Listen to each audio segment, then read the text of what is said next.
Pagkagising-gising ko nga pala dyan mga master, may paghaplos pa ako sa mukha at muntikan ko nang makalimutan na mag-expand nga pala kami ngayong araw. So mga master, mag-expand kami ngayong araw.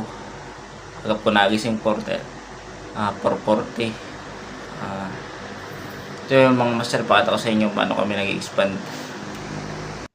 At yan nga pala mga master, ay pupunta na ako sa aming divider na i-expand ngayong araw. Lakad lang ako mga master, papunta dun sa aming divider. Ang inuuna namin dyan ay trapal. At yan nga pala mga master, sa parting yan ay dahan-dahan lang ako sa aking paglalakad. At dahil baka matapakan ko ang aking mga sisiw. So at yan nga pala mga master, ay papunta na ako sa trapal. At ito yung aming uunahin. Para yung singaw mga master ay hindi lumabas sa loob ng brooding. So at yan mga master, tinatanggal ko ng tali niyan isa-isa at aking ililipat dun sa ulihan. Pitong feather lang mga master ang aming nilalaktawan kada expand nito. At yan nga pala mga master, sa part na yan ay dinala ko na ito sa pinakakakapta namin ng trapal dito sa ulihan. Yan nga pala mga master, sa part na yan ay iniwanan ko na yung trapal at may nagkakabit naman doon sa kabilang dulo. Tapos binilang ko na rin ang mga feeder nito. Finisto ko na rin mga master ang kabilang dulo ng trapal nito para pagdating ng dalawa ay may kabit na rin nito. So at yan nga pala mga master, yung dalawa kong kasama nagtataas na ng trapal at ako naman tinataas ko na mga master ang waterline nito para yung divider ay hindi mahirap hugutin. Ay, sana all may hugutin. At yan nga pala mga master ay inutay-utay ko na itong tanggalin at ilalagay ko na ito doon sa aming paglalagyan doon sa may feeder. At yan nga pala mga master ay binilang-bilang ko pa talaga yan at tinitingnan ko talaga kung tama yung bilang ko, baka mamaya ay mali na.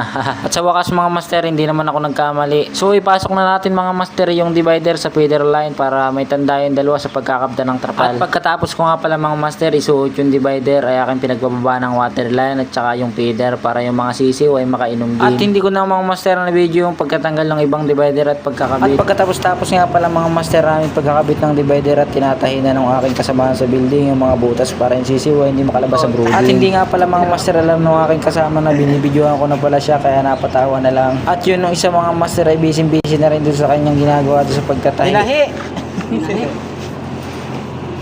Finish! Pakain naman. Woo!